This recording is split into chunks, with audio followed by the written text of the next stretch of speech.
Assalamualaikum and very good morning to our beloved lecturer, Madam Deparahia, and everyone. We are from Group 6 and we will present about sustainable and responsible. And the second one is guidelines on regulation of markets. First, we go to the topic Sustainable and Responsible Investment, or SRI. So what is it means for Sustainable and Responsible Investment, or SRI? So SRI is a strategy that considers not only the financial returns from an investment, but its also impact on environmental, ethical, or social change. SRI is an investment that considers socially responsible due to the nature of the business the company conduct. Socially conscious investing is a common theme for SRI. SRI can be made into individual companies with good social value, or through a social conscious mutual fund or exchange trade fund (ETF).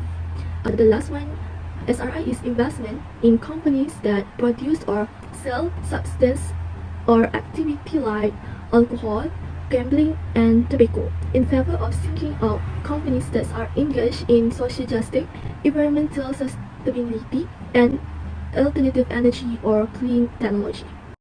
Everyone, my name is Nush Sabri. My group number is A21A2898. For the first point, the importance of independent expert assessment. To ensure credibility and reliability, it is highly recommended to have independent experts assess the project before issuing a green sukuk. Moving forward, let's explore the Green SR Sukuk Grant Scheme that is actively administered by the Capital Market Malaysia. This scheme serves as a valuable platform for issuers seeking support for their sustainable financing endeavours. Additionally, the primary purpose of this scheme is to facilitate funding for eco-friendly projects that align with the Securities Commission SRI Sukuk framework.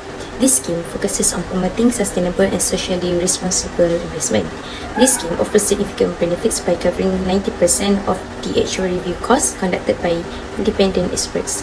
Furthermore, this cost coverage feature significantly alleviates the financial burden in issuers and encourage their participation in the green sukuk market.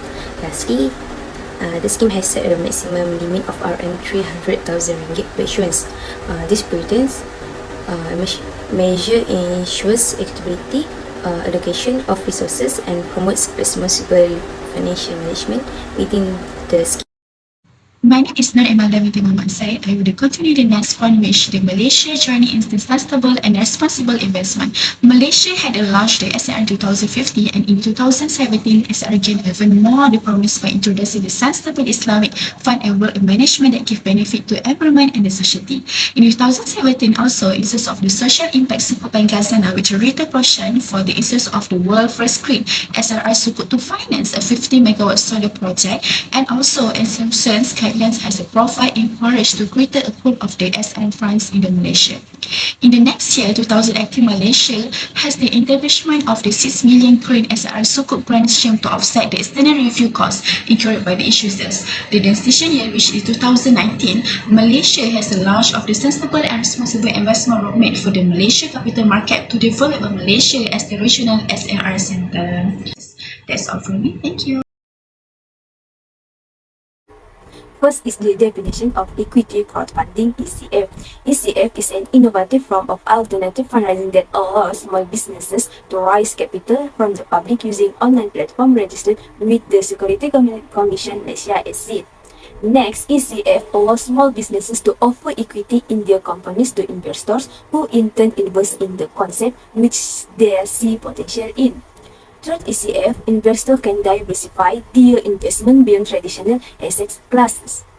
So next, we're looking for eligibility criteria for ECF platform provider. An application that wishes to be registered as an ECF operator must be a body corporate incorporated under the Companies Act 1965. The prospective applicant must be able to demonstrate to the SC that is it able to satisfy the relevant criteria mentioned in the Recognized Market Operator (RMO) guidelines.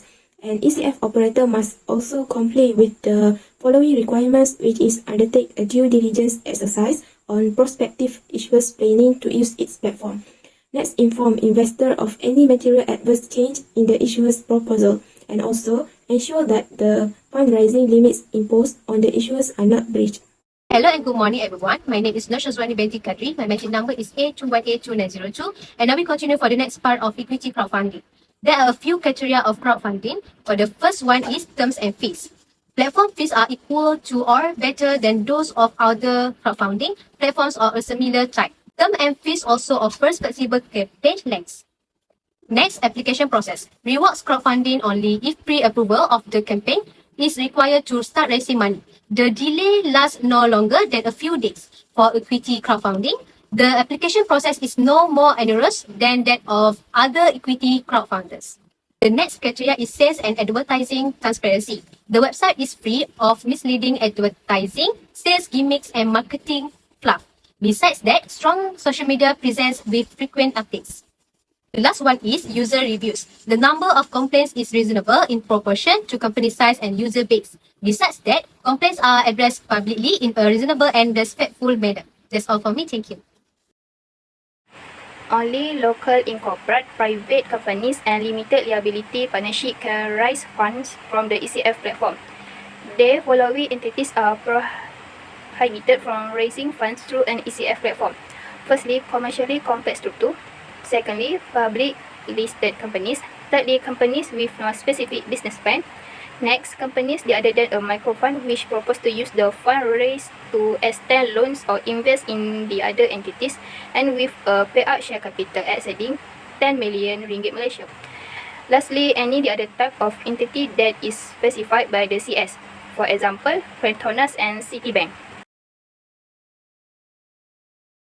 Assalamualaikum, my name is Nilotakia Nazihah binti Ni Abdul Razak and my metric number is A282348. Next is about who can invest in ECF. Investment in ECF is open to all the investors subject to the following like the retail investor must invest a maximum of 5,000 per company with a total amount of not more than 15,000 within a 12-month period. Next, angel investor, they must invest a maximum of 5,000 in total within a 12-month period. Lastly, sophisticated investor, there are no restriction on investment amount. The ECF license enables a platform to raise funding for Malaysia-registered sole proprietorship, partnership, incorporated, limited liability partnership, private limited, and unlisted public company. Investors are allowed a cooling-off period of 6 business days, during which they can withdraw their entire investment amount.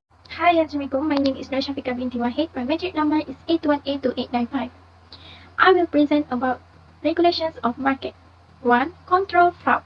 Market regulators put systems in place to prevent fraud as financial customers are not always sophisticated enough to do so themselves.